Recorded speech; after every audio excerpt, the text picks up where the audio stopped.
Discutir modificações físico-químicas do leite humano é uma oportunidade extremamente interessante para trabalhar muito próximo às questões práticas na relação entre teoria e prática.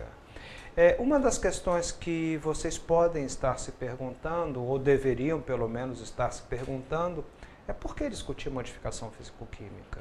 Na realidade, o que nós queremos num curso de processamento e controle de qualidade trazer como tema a ser discutido modificações físico-químicas do leite humano? É importante sempre lembrar que o leite humano ele é um fluido vivo e, como tal, ele está sujeito a uma série de variações na sua composição, variações essas que podem ter a ver exatamente com o processo de síntese, como também podem ter a ver com questões que vêm do ambiente, questões, enfim, que estão fora da composição propriamente dita e que são determinadas por fatores externos. Chamo a atenção de vocês que a nossa proposta de sistema de controle de qualidade do leite humano dentro desse curso de processamento e controle de qualidade é, sobretudo, que nós possamos atuar de uma forma preventiva. Então, não existe oportunidade melhor para evitar que modificações indesejáveis ocorram do que conhecer as possíveis modificações, aprender a controlá-las e aí sim evitá-las de uma forma mais concreta e mais efetiva. Vamos ver. Em termos iniciais, eu gostaria muito de que vocês se atentassem para um aspecto importante, né? O leite humano, como nós vimos lá em Leite Humano, Qualidade e Controle, ele tem propriedades, né?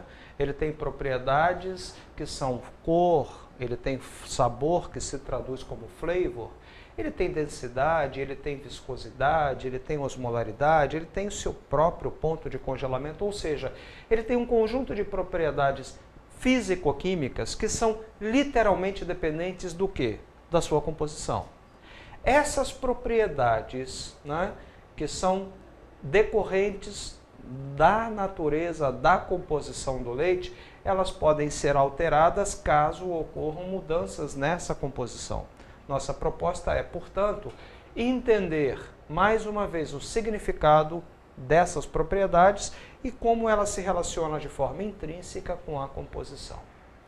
O primeiro aspecto que eu gostaria mais uma vez de salientar com vocês diz respeito àquilo que nós esperamos da qualidade na sua dimensão prática, na dimensão do cotidiano, aquilo que nós buscamos com as nossas ações de processamento e controle.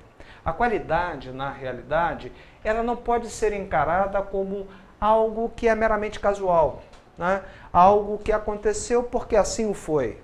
Muito pelo contrário, a qualidade ela tem que ser interpretada por todos nós como resultado de um esforço inteligentemente direcionado, desde a coleta até o momento de administração do leite humano. Sobretudo, na perspectiva de que nós possamos adotar medidas preventivas, medidas que minimizem, medidas que impeçam desvios que reduzam o nível de qualidade que nós esperamos que o nosso leite humano venha a ter. Diante dessa perspectiva, é importante lembrar a vocês o que nós esperamos em nosso sistema de controle de qualidade.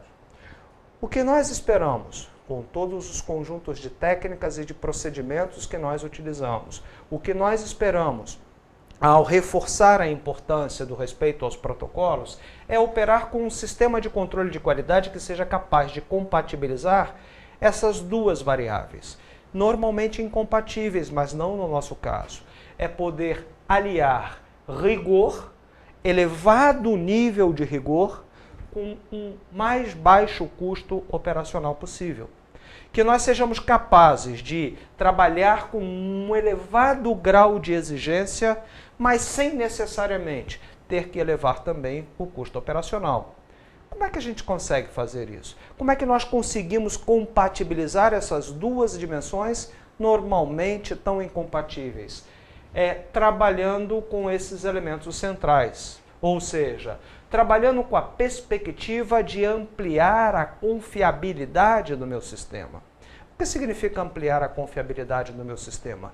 Se ele é preventivo, se ele é dinâmico, eu tenho que trabalhar de uma forma muito estrita na perspectiva de adotar ações que evitem a ocorrência do erro, que evitem a ocorrência da não conformidade, que façam com que aqueles resultados laboratoriais obtidos, eles sejam um reflexo real do que acontece na prática. E, por sua vez, nós não podemos entender de forma diferente o conceito de confiabilidade.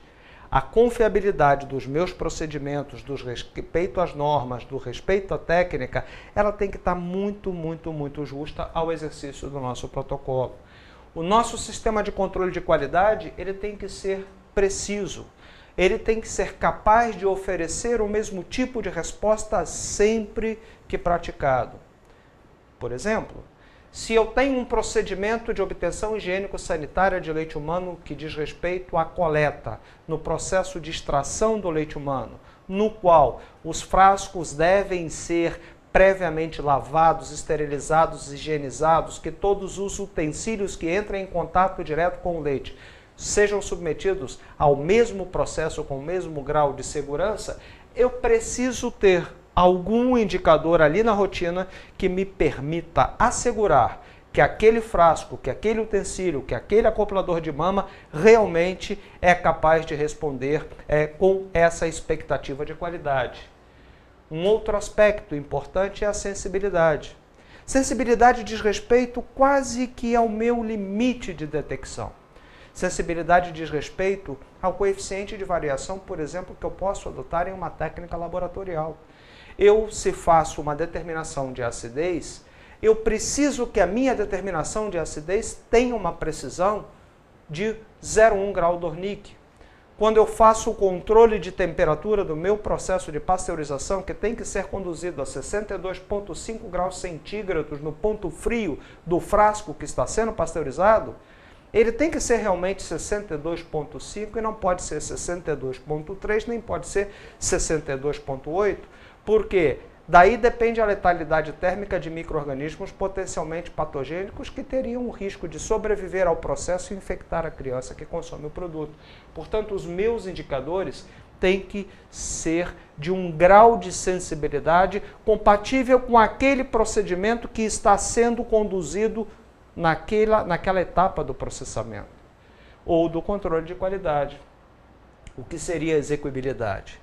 Execuibilidade, a bem da verdade, é aquela técnica que pode ser praticada aqui no Instituto Fernandes Figueira da Fundação Oswaldo Cruz, que dispõe de laboratórios com todos os recursos tecnológicos possíveis e imaginários e oferece um grau de segurança importante, mas essa técnica também tem que ser praticada em um outro banco de leite que está situado em uma instituição do Sistema Único de Saúde, que é hospitalar e não dispõe, digamos, de todo o aparato laboratorial, mas a técnica que aqui é exercida pode ser também exercida lá com o mesmo padrão de execuibilidade, que seja execuível no Rio de Janeiro, em Porto Alegre, em Macapá, em qualquer região onde exista um banco de leite de nossa rede.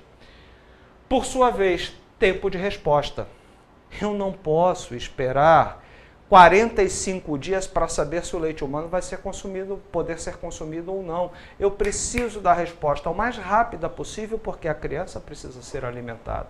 Esse é o exemplo mais caricato, mais exagerado para demonstrar a importância de um tempo de resposta compatível com a minha necessidade. Portanto, meus amigos, é importante lembrar que para trabalhar com o nosso sistema de controle de qualidade, vocês têm que estar absolutamente prontos e se sentir suficientemente empoderados para unir essas variáveis com a perspectiva de elevado grau de rigor com baixo custo operacional. Sei que não é tão simples, mas é perfeitamente possível e por isso nós estamos aqui. Para que esse passo seja dado de forma segura e tranquila, é importante que nós revisitemos alguns aspectos relacionados à composição do leite humano para entender algumas fontes de variação e poder perceber quais são os fatores que influenciam na variação da composição do leite humano. Nós temos fatores intrínsecos ao próprio leite humano que dizem respeito à fisiologia da lactação. Porém, o calor ao qual submetemos o leite humano durante o processo de pasteurização, se não for suficientemente controlado, pode levar à inativação de substâncias termossensíveis que são importantes do ponto de vista imunológico, como as interleucinas, como as imunoglobulinas. Por isso, o protocolo tem que ser muito estrito, né? Como também a utilização do frio. O frio é extremamente importante. Manter a cadeia de frio, registrar, controlar, monitorar, avaliar e empregar de forma adequada os processos de congelamento, isso é fundamental, porque o frio é uma fonte de variação. Como que o frio pode interferir? Por exemplo, o frio, se não é respeitado a manutenção da cadeia de frio, como veremos adiante, pode favorecer mecanismos de coagulação e floculação que são absolutamente nocivos à qualidade do produto. Como também a própria microbiota, que já citamos algumas vezes, os micro-organismos do leite, vamos voltar a mencionar, e por sua vez, compostos químicos, que podem estar presentes como contaminantes secundários. Assim sendo, eu gostaria de apresentar a vocês as principais fontes de variação da composição do leite humano, né? As principais variações, ou melhor dizendo, as principais alterações, que são a acidificação, resultante do processo de desdobramento da lactose em ácido lático, a rancificação, resultante do mecanismos de hidrólise e oxidação de lipídios, a proteólise, resultante da degradação de proteínas do leite, os mecanismos de coagulação e floculação das micelas de caseína e glóbulos de gordura, as alterações de cor inerentes à própria síntese por agentes que nós vamos discutir daqui a pouco, a presença de off-flavor, ou seja, são odores estranhos a produto, e a própria possibilidade de ocorrerem mudanças de viscosidade que vão impactar de forma direta no processo de conservação. O que importa chamar a atenção de vocês é que essas modificações podem ocorrer de forma isolada ou podem ocorrer em seu conjunto. Agora, necessariamente, elas não vão implicar na perda de qualidade sanitária, mas sempre vão implicar na redução de forma muito significativa do valor biológico do leite humano. Portanto, é importante que nós passemos a explorar com um pouco mais de detalhe cada uma dessas modificações. Vamos lá?